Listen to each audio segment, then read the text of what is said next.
मोदी जी को किसने रोका है वायनाड से लड़ने चुनाव? प्रियंका के कैंडिडेट बनते ही कांग्रेस का पीएम को खुला चैलेंज। कांग्रेस के नेता राहुल गांधी आखिरकार अपनी बहन प्रियंका गांधी वाड्रा की राजनीतिक राहें आसान करने में लग गए हैं और 20 साल बाद प्रियंका गांधी कांग्रेस की राजनीति में उतरने जा रही हैं, जिसका राजनीति में सभी राजनीतिक पंडित और राजनीतिक विश्लेषक बेसब्री से इंतजार भी कर रहे थे। इस बार लोकसभा चुनाव में बेशक कांग्रेस बहुमत के आंकड़े से दूर रही हो, लेकिन पिछले 10 सालों में जो जमीन खोई है वो धीरे धीरे वापस कैसे आएगी, इसमें कांग्रेस पार्टी जुट गई है। दरअसल मामला यह है कि इस बार रायबरेली और वायनाड लोकसभा सीट पर राहुल गांधी ने चुनाव लड़ा था। दोनों ही सीटों पर राहुल गांधी को बम्पर वोट मिले थे। दोनों सीटों में राहुल गांधी ने अपनी बहन प्रियंका गांधी वाड्रा के लिए वायनाड लोकसभा सीट छोड़ दी। यहां से प्रियंका गांधी यदि चुनाव जीतती हैं तो भाई बहन की ये जोड़ी अब लोकसभा में देखने मिल रही है। सदन में जब दोनों एक दूसरे का सहारा बनेंगे तो शायद ये तस्वीरें खूब पसंद की जाएंगी। प्रियंका गांधी पर जैसे ही कांग्रेस ने फैसला लिया, वैसे ही कांग्रेस के कार्यकर्ताओं ने पीएम मोदी को चैलेंज दे दिया। अब सवाल उठता है कि कांग्रेस के किस नेता ने ये चैलेंज दिया और क्यों प्रधानमंत्री मोदी का जिक्र होने लगा प्रियंका गांधी वाड्रा के साथ। वैसे देखा जाए तो कांग्रेसी ये चाहते थे कि इस बार वाराणसी से पीएम मोदी के सामने कांग्रेस की तरफ से प्रियंका गांधी वाड्रा ही चुनावी मैदान में हो, लेकिन पार्टी ने ऐसा नहीं किया। तो अब पीएम मोदी को चैलेंज देना कितना सही होगा ये तो राजनीतिक पंडित और विश्लेषक जाने, लेकिन इस तरीके की बातें शायद चुनाव के बाद अब कांग्रेस की तरफ से कहना ये ठीक नहीं है।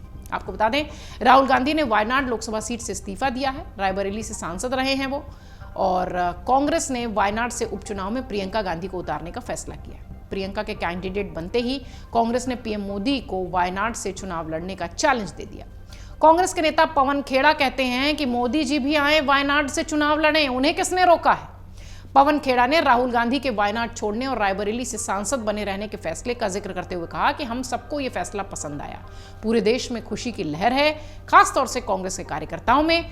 बीजेपी के वायनाड से उम्मीदवार पर उन्होंने कहा कि बीजेपी का कोई भी नेता वहां से चुनाव लड़ ले, पीएम मोदी वायनाड से लड़ने आ जाए, उन्हें किसने रोका है? चुनाव लड़ने से और वाराणसी में तो वो संघर्ष करते दिखाई पड़े थे।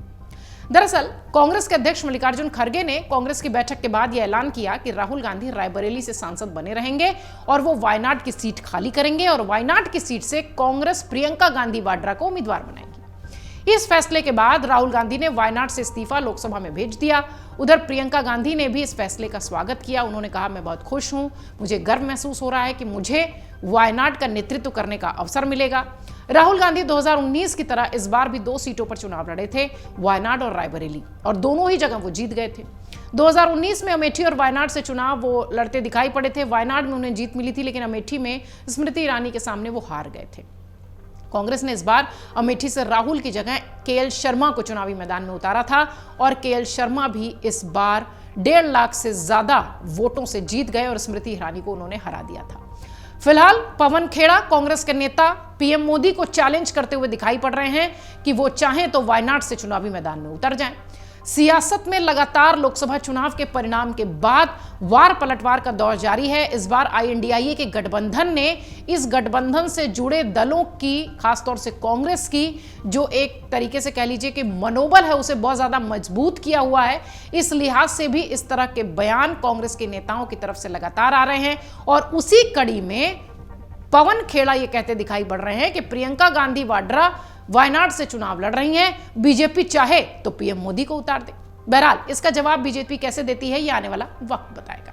अगर आप ये वीडियो YouTube पर देख रहे हैं तो हमारे चैनल को सब्सक्राइब करें और बेल आइकन को दबाना ना भूलें। अगर आप Facebook पर ये वीडियो देख रहे हैं तो हमारे पेज को लाइक करें।